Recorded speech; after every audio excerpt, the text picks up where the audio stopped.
یہاں انقلاب برپا کرو، یہاں اسلام لاؤ۔ اگر دھندوں میں لگے رہو گے تو وہ خود بخود نہیں آ جائے گا انقلاب۔ صحابہ نے جانیں دی تھی، کتنی تکلیفیں اٹھائی تھی۔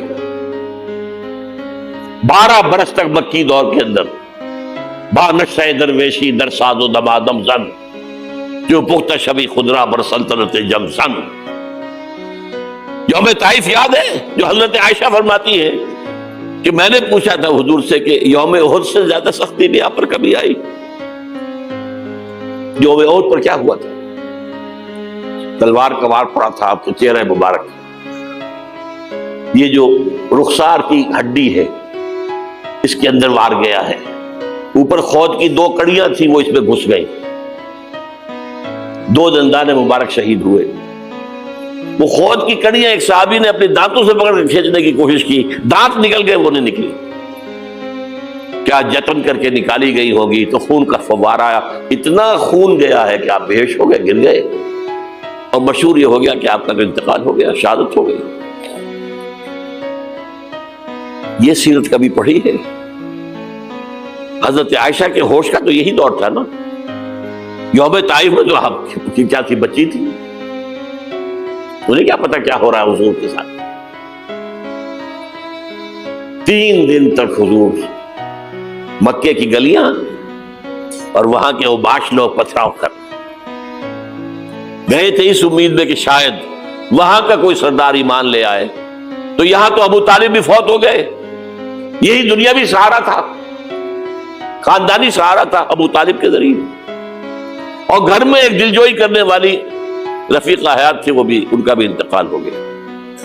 آپ نے کہا یہ عام الحزن ہے، اب تو سب کو طے ہو گیا قریش کو کہ اب جیسے قتل کر دو ان کو، اسی لیے آپ گئے طائف، شاید وہاں کا کوئی بڑا سردار مانے ایمان لے آئے مجھ پر تو میں اپنا مرکز ادھر شفٹ کر دوں۔ تینوں سے ملے ہیں، تینوں نے وہ جواب دیے، نکل جاؤ یہاں سے، میں تمہارے ساتھ بات بھی کرنے کو تیار نہیں۔ اچھا، تمہارے سوا کوئی نہیں ملا تھا اللہ کو نبی بنا کر بھیجنے کے لیے؟ دیکھو جاؤ، میں بات نہیں کرنا چاہتا، ہو سکتا ہے میں بے عزتی کر بیٹھوں، واقعی تم اللہ کے نبی ہو تو میں مارا جاؤں گا، جاؤ جاؤ جاؤ۔ یہ سلوک محبت کے ساتھ ہوا ہے۔ اور پھر چھوکروں کو، اسٹریٹ ارچنز جنہیں آپ کہتے ہیں، اشارہ کیا، خبر لو ان کی، پتھراؤ ہو رہا ہے، ساتھ کوئی ہے ہی نہیں، ایک آدمی صرف، زید ابن حارثہ۔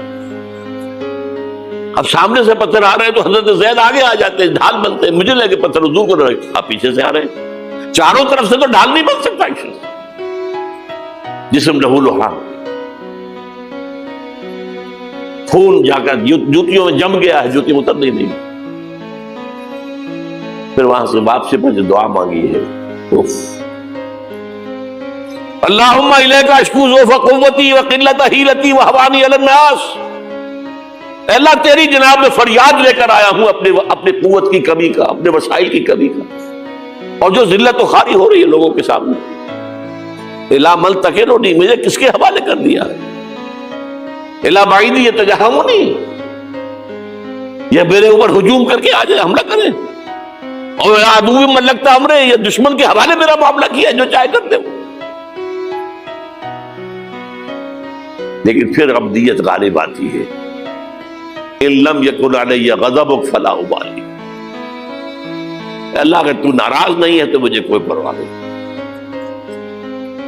سر تقدیم خم ہے جو مزاج یار میں آئے، مجھے اندیشہ یہ ہے کہ تو ناراض تو نہیں ہو گیا۔ یہ تکلیفیں جھیلی ہے، سینکڑوں صحابہ نے جانوں کا نذرانہ پیش کیا ہے، احزاب کی جنگ میں فاقوں پر فاقے ہو رہے تھے، اور ان فاقوں کی حالت میں خندق کھودنے کا حکم ملا ہے، لوگوں کی کمریں دوہری ہو رہی ہیں، پتھر باندھے ہیں اپنے پیٹوں سے، اپنے چادروں کے ساتھ کس کر کمر دوہری نہ ہو جائے۔ اور جب صحابہ کدالیں چلا رہے ہیں تو کیا کہہ رہے ہیں؟ نحن الذین بایعوا محمدا علی الجہاد ما بقینا ابدا، اللہم لا عیش الا عیش الاخرہ، صحابہ کہتے تھے ہم وہ لوگ ہیں جنہوں نے محمد سے بیعت کی ہے، کرتے رہیں گے جب تک جان میں جان نکل جائے تو بات اور جان ہے، چاہے ابھی بھوک سے کمر دوڑی ہوئی جا رہی، جان تو ہے۔ اور ایک دفعہ کہتے تھے اللہم لا عیش الا عیش الاخرہ، اللہ عیش زندگی تو آخرت کی زندگی ہے۔ اور حضور فرماتے تھے، حضور کے بیٹھے ہوئے نہیں تھے گاؤں تکیہ لگا کر، پتھر اٹھا اٹھا کر خندق میں سے لے جا کے باہر پھینک رہے تھے۔ جب صحابہ کہتے ہیں اللہم لا عیش الا عیش الاخرہ، حضور فرما رہے ہیں فاغفر الانصار والمہاجرہ، اے اللہ ان انصار اور مہاجرین کی مغفرت فرما دے۔ پھر حضور کی خدمت میں کچھ لوگ آئے، حضور اب یہ فاقہ ناقابل برداشت ہو گیا، دیکھیے ہم نے یہ پتھر باندھے ہوئے اپنے پیٹ کے ساتھ۔ حضور نے کرتا اٹھا کر دکھایا، وہاں 2 پتھر باندھے ہوئے۔ یہ ہے سیرت النبی۔ آپ کس چیز کو سیرت النبی سمجھتے ہیں؟ بہرحال اس موضوع پر میری ایک کتاب ہے منہج انقلاب نبوی، یہ انقلاب کیسے آیا تھا۔ اگر دل میں ذرا بھی آرزو پیدا ہو گئی ہو کہ اللہ قبول کر لے مجھے بھی،